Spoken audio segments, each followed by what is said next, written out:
In the last 5 years in particular, we've seen the data environment change quite a lot. So even sort of 5, 6 years ago, we were living in an analog world, with handwritten notes, historical records are in a manila folder tucked away in a file. And so first and foremost, part of the AMS project that we rolled out was to have structured health data.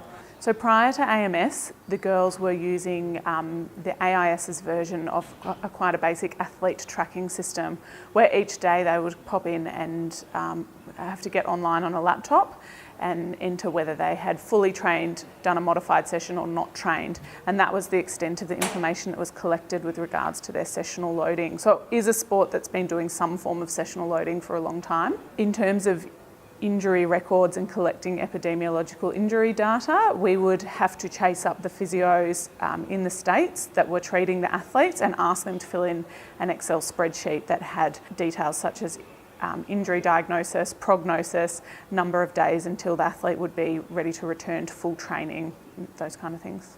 Prior to 2012, we just had paper records of everybody's medical information, and so we had some records at the state institutes and academies, we had some records here at the AIS, we had some records over at the European Training Centre in Italy, and we had some records that were sitting with the sports. So obviously there was significant fragmentation of the medical records, and that really doesn't help when you're trying to deliver, world best care to Australia's high performance athletes. So the first part was to structure up our data. So it's kind of like an e-health system. So that's first and foremost. What we found initially is that physios lost their language because we used to talking squiggly lines and all these other things.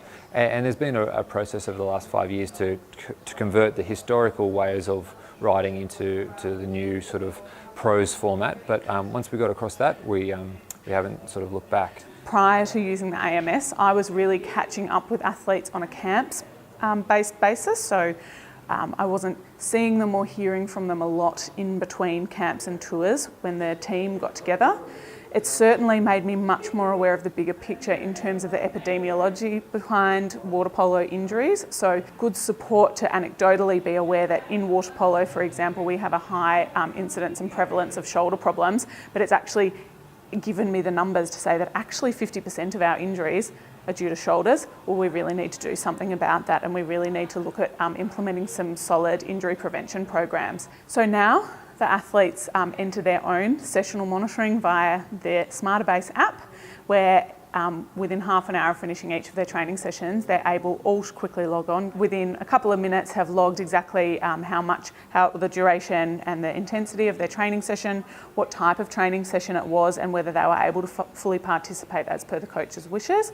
We also have the ability for the athletes to flag whether they've sustained an injury during that session, which is an alert that goes out to all medical, physio and coaching staff involved with the athlete, just to let us know that they've flagged that they have an injury concern. We were a reasonably late adopter of AMS. We had an alternative system previously, but it wasn't used throughout our entire netball system.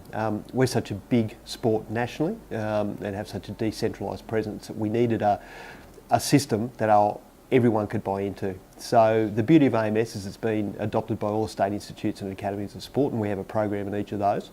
But it's now also used by every single one of our Suncorp Super Netball clubs. So overall, we've got over 200 athletes entering data every day.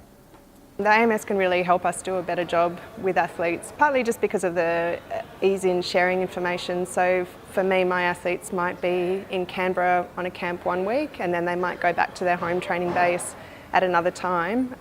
If everybody's using AMS, then we can keep track of what information we're providing and when, and where the gaps in education might be. We have a women's training base in Sydney as well, and the service provider that I manage to deliver that service uses AMS, so I can keep track of everything she's done, who she's seen, and how it's gone. And then when I travel with the women overseas, then I'm across it already, so it just facilitates our communication and doing a better job that way. AMS is really an evolving system. I mean, we're a long way ahead now in 2017 than where we were back in 2013. There's been constant innovation and improvement of the AMS in response to the the requirements of the practitioners and the users. AMS in 2017 is working very effectively and is much more efficient than it was back in 2013.